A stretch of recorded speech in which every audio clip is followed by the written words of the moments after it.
Welcome to the DCTV News at Noon program. I'm Kendra Cook. Dolores County Broadcasting Network is the producer of DCTV with support from the Southwest TV Translator Association. If you have a news topic or event that you would like to see covered, give us a call. The studio number is 970-677-4119. Today's show runs Thursday at noon, 3 and 6 p.m. and again is re-aired later throughout the weekend with the other weekday broadcast replays. Today is the summer solstice, the longest sunshine day of the year, and the beginning of summer, June 21st, 2018. And now, the news at noon. From the Durango Herald, a judge has issued an arrest warrant for a man suspected of 2 counts of unlawful sexual assault on a child. Fabian Scott, age 31 of Farmington, is accused of touching 2 10-year-old girls on the buttocks on June 1st at the Durango Community Recreation Center, according to an arrest affidavit. According to the affidavit, the 2 girls were playing in one of the pools when Scott sat next to them. The girls moved away from Scott, but he followed them. One of the girls swam ahead of the other. As she looked around to find her friend, Scott grabbed her buttocks. She left and told her friend what happened. Her friend said Scott had done the same to her 3 times while walking around inside one of the pools. The girls promptly left the area and began playing elsewhere in the center. Police reviewed security footage, and the girls identified Scott as the one who touched them. Durango police called Scott at his listed phone number. He denied having touched anyone inappropriately while in one of the pools at the center. He said he lives out of his car in Cortez and has no fixed address.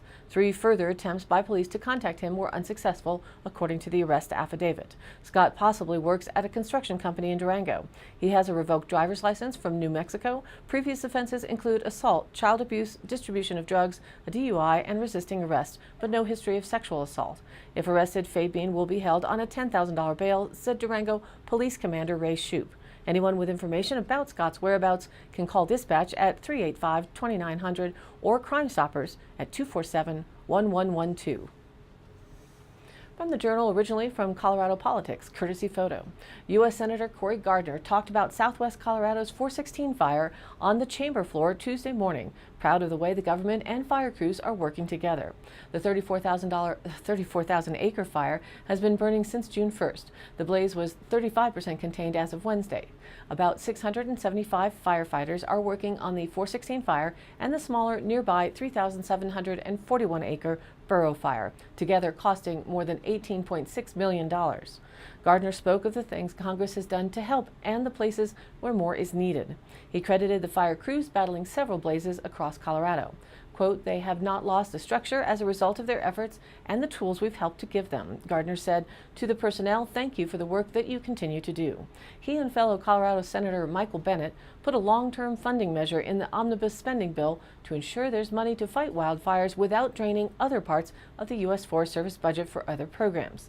This Congress did a great job, a bipartisan fix that actually now allows us to treat it more like a normal, traditional natural disaster instead of cannibalizing other funds within the Forest Service, Gardner said on Tuesday. Gardner told how Colorado had a wet 2017, followed by dramatically dry conditions, turning last year's growth into this year's kindling. That's unfortunately what we've seen in parts of Colorado this year, he said. He stressed, as Governor John Hickenlooper did last week, that tourist towns such as Durango remain open. Leaders have been concerned that the national publicity could depress visits, the lifeblood of many mountain communities. You can still go to Durango, Colorado, you can go down the river, you can have an incredible time with your family, he said in the nearly 9-minute speech carried on the C-SPAN cable channel. I encourage people across this country not to cancel their vacations, not to cancel their plans, but to go ahead and visit. He said, "This town, this state needs you now more than ever." From the Journal, photo credit Jim Miyagi and file photo. After analyzing historic maps, the Montezuma County Board of Commissioners asserts that numerous routes on the San Juan National Forest are under the jurisdiction of the counties where they are located and not under federal government control. The commissioners passed a resolution Monday claiming that 17 roads and trails are county-controlled rights-of-ways because they were established and mapped before the creation of the local national forest in 1905. The routes cross through Montezuma and Dolores counties and partly into San Miguel and La Plata counties. We're reminding the national forests that these routes are and have been under the jurisdiction of the county they lie in, said James Dietrich, County Public Lands Coordinator. The routes listed as under control of various counties are Dolores Norwood Road, Morrison Trail, Bear Creek Trail, Shark's Tooth Trail, Indian Trail Ridge, Colorado Trail, Pasture Gulch, Ryman Creek, Priest Gulch Trail, Calico South, Burnett Creek Trail and Road, Eagle Peak Trail, Horse Creek Trail, Horse Gulch Road, Calico Basin Trail, Calico North Trail, Papoose Creek Trail, and Johnny Bull Trail. The routes all show up on U.S. Geological Survey maps dating from the 1890s, Dietrich said.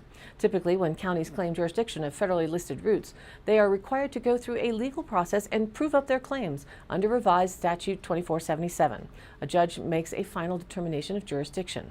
But Montezuma County says the process should be the other way around. The commissioner's position is that the National Forest has to prove the routes are not under county jurisdiction, said Dietrich. He said one intent of the resolution is to preserve motorized routes in the Rico West Dolores section of the forest that are slated to become non-motorized only, such as on the Bear Creek Trail. The commissioners have not decided what the next step will be beyond the resolution. The San Juan National Forest does not recognize the routes in the resolution as under county control. Forest officials state that the process for a county claiming jurisdiction on a federally designated route requires court action initiated by the county and a court ruling. And now let's take a look at our weather. Looking at the national weather map, flash flooding remains a good possibility for the western Gulf Coast and portions of the Midwest in the Ohio Valley and lower Mid-Atlantic, as well as the Mid-South, while hot and dry weather is in store for the desert Southwest with 110 to 120 temps likely. Yesterday, the high in Death Valley was 118 degrees. Welcome to summer. Regionally, once again, a hazardous weather outlook is released for eastern Utah and western Colorado. An approaching cold front will bring breezy winds and low relative humidity under 15%, resulting in critical fire weather conditions for portions of northwest Colorado. A red flag warning is in effect from 10 a.m. to 8 p.m. for much of Moffett and western Rio Blanco counties. In addition, isolated thunderstorms are possible over the northern mountains this afternoon and evening. There is the potential for critical conditions to redevelop Friday afternoon and evening across northwest Colorado, northeast Utah, and much of southwest Colorado. Therefore, a fire weather watch remains in effect from late Friday morning through Friday evening for the areas listed.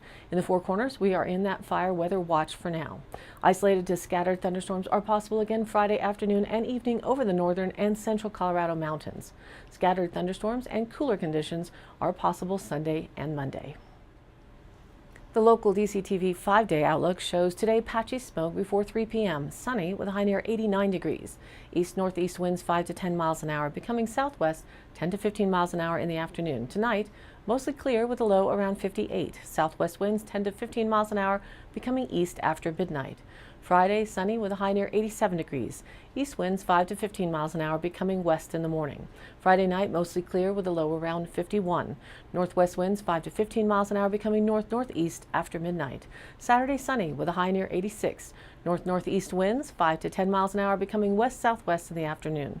Saturday night, mostly clear with a low around 55. Sunday, sunny with a high near 80. Sunday night, mostly clear with a low around 51. Monday, heading into next week, sunny with a high near 82. Monday night, clear with a low around 54. And Tuesday, sunny with a high near 88. Tuesday night, mostly clear with a low around 56. So happy summer, and now back to the news. From Colorado Politics, photo by Brennan Lindsley. A new report on teen behavior from the U.S. Centers for Disease Control and Prevention has some good news for those concerned about marijuana use among teens, but its statistics on teen use of birth control and vaping pointed to some disturbing other trends for youth health. The CDC conducted the Youth Risk Behavior Survey in 2017.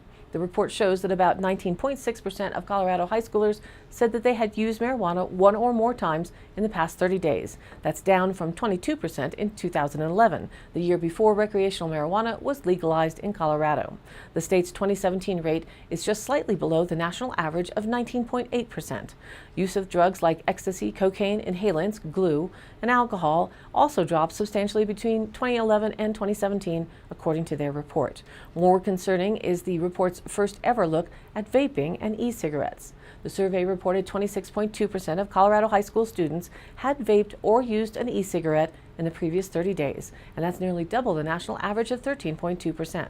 And about 12% of Colorado teens surveyed who said that they were sexually active said they did not use any form of birth control. That's up from 7% in 2011. In a statement issued Wednesday, Mason Tvert of Marijuana Policy Project said, after 5 years of marijuana being legal for adults in Colorado, government surveys continue to find no increase in usage rates among high school students. This is very welcome news for Colorado, and it should be particularly welcome news for those who opposed the state's legalization for fear that it would lead to an explosion in teen use. From the Journal, courtesy photo and credit Stephanie Alderton. Stonefish Sushi and More in Cortez will host its first concert on a new outdoor stage this Saturday, June 23rd, featuring New Orleans R&B singer Hadidjo. After several months of construction on the restaurant's patio stage, it's just a few days away from completion. The stage is shared with Lounge and Lizards next door. Hadidjo will be the first musician to use the stage in a free concert scheduled to start at 5:30 p.m. on Saturday. It will be the fourth stop on her 2-month Wild Notes tour across the West. Owner Schubert said he invited Hadidjo to play at Stonefish after mutual friend Michelle Steves recommended her. The concert will be family-friendly and include no cover charge. Schubert said he typically expects anywhere from 30 to 300 people to show up for live music on the patio. Now that the stage is available, he said his restaurant is one of the largest private concert venues in town. This will be Hadidjo's first time performing in Cortez since 2005. She said she wanted to play there again in order to visit Steves, who was instrumental in the Kickstarter campaign that helped her release her first album, Magazine Street. Her Wild Notes tour, named after a twist on the phrase sowing wild oats, is one of her most extensive trips since that album's release. It's really hot in New Orleans in the summer, she said. I wanted to get out of town and get my music in front of other people besides just New Orleans. The tour, which started in Austin, Texas on June 17th, will take her through New Mexico, Utah, Idaho, and several other western states before the last concert in Seattle on July 26th. Hadidjo describes her music as a combination of jazz harmonies and bluesy riffs, with lyrics that aim to be more philosophical than the average pop song. Although she often plays with a band in her hometown, she'll be touring solo, carrying her keyboard in a van borrowed from a friend. She said her usual mode of transportation is a bicycle. She said she hopes her New Orleans-style piano music will be a refreshing experience for Cortez residents who may not get to hear that genre very often. Stonefish has a few more concerts lined up for the summer. The next one will be Blues Conspiracy on June 30th, which will form part of the restaurant's 8-year anniversary celebration. And today's High Canyon Country happenings. June 24th, Glenn Smith and Eric Nordstrom will be playing at Fenceline Cider in Mancos from 5 to 7 p.m. Glenn Smith is the first guest of the Eric and Friends series. Glenn writes excellent folk songs and plays guitar, fiddle, and banjo. A longtime friend who has stayed up late with me many times around the campfire, Glenn Smith will delight folks of all ages with his modern twist of traditional music, Eric said. June 22nd from 8:30 to 10 p.m., celebrate the summer solstice. Join the Canyon Country Discovery Center educators as they explore the beginning of summer night skies. Discover constellations, deep sky objects like nebula or galaxies, learn about the Earth's rotation around the sun, and more. Hot chocolate will be provided. If you can, please bring your own mug. June 23rd in Monticello, open to all players. It's the Monticello Rotary Charity Golf Tournament. 4-person scramble, $60 per person, which includes lunch, golf cart, and range balls. Tee time shotgun start at 8 a.m. at the Hideout Golf Club. Proceeds will fund the Coats for Kids program, and a portion will go to the End Polio Now Fund. And all of these happenings are posted on our DCTV News at Noon Facebook page, along with our YouTube channel, on-demand replays, weather, notices, and original stories and local posts. To share your event or information, contact us. It's dcbnnews@gmail.com or call the station 970-677-4119. Thanks for tuning in. News at Noon airs at noon Monday through Thursday and then is rebroadcast at 3 and 6 p.m. on each of those days. The weekday news shows are then replayed throughout the weekend as well. And be sure to check us out on social media. Our Facebook page is DCTV News at Noon. Please like us there and share it with a friend. This has been a production of DCTV for the News at Noon program out of Dove Creek, USA. I'm Kendra Cook. Thank you for watching.